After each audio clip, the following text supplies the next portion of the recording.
All right, so I am going to work through one of these mole conversion problems for you.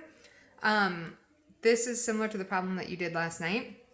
So the thing to remember is that you can find the mole ratio using the coefficients from a balanced equation. So for A, it says if I used 1 mole of N2, how many moles of NH3 could be produced? So the first thing I'm going to do is find the two substances that I care about in the chemical reaction. I care about the amount of N2 and I care about the amount of NH3.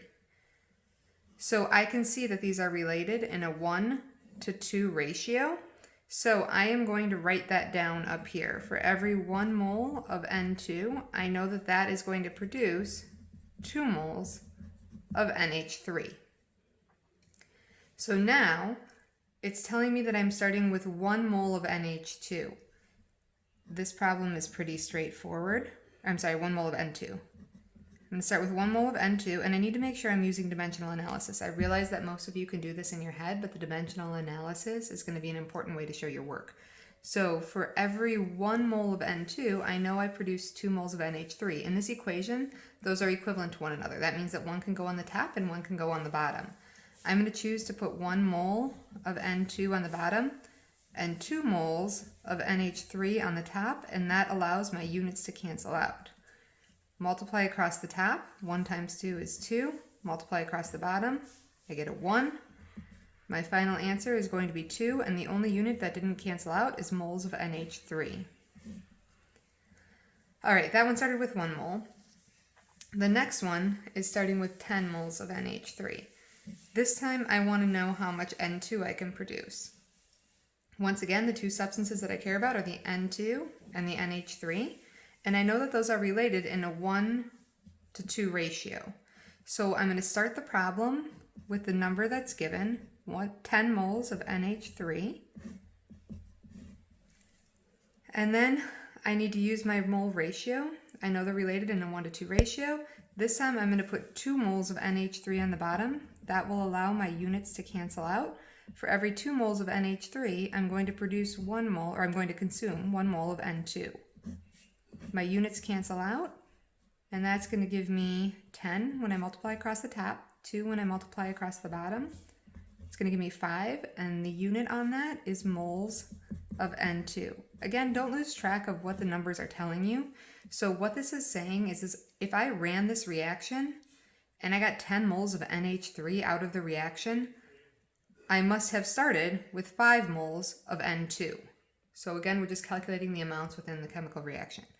All right, so here for the next problem, for part C, if 3 moles of H2 are used, how many moles of NH3 would be made?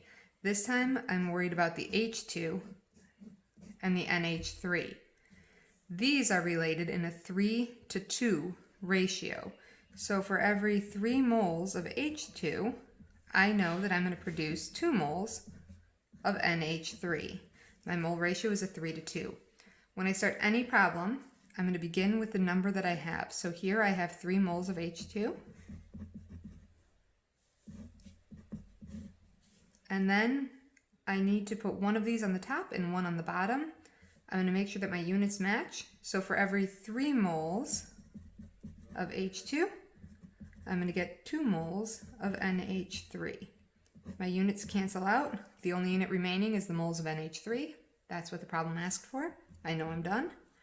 Multiply across the top, I get 6. Multiply across the bottom, I get 3. My final answer is 2 moles of NH3. I realize that it's probably easier to do this without the dimensional analysis, but remember that this is our universal way of communicating our work or showing our work in chemistry. All right, now I don't have a nice easy number to work with anymore. This time I have 0.600 moles of NH3 that I'm starting with. And I'm worried about the ratio of NH3 to H2. Again, NH3 to H2 is a 3:2 mole ratio. So I am going to, this time, put my 2 moles of NH3 on the bottom and my 3 moles of H2 on the top. My moles of NH3 cancel out with my moles of NH3. The only unit remaining is moles of H2, which is what the problem asked for. I'm going to multiply across the top. So I'm going to take 0.6 times 3 and I'm going to get 1.8. Multiply across the bottom and I get 2. 1.8 divided by 2 is 0.9. So my answer is 0.9, but I need to make sure to label the unit. The unit is moles of H2. So again, don't lose track of what the number means. For every 0.6 moles of NH3 that I produce from this balanced equation, I know that I must have started with 0.9 moles of H2.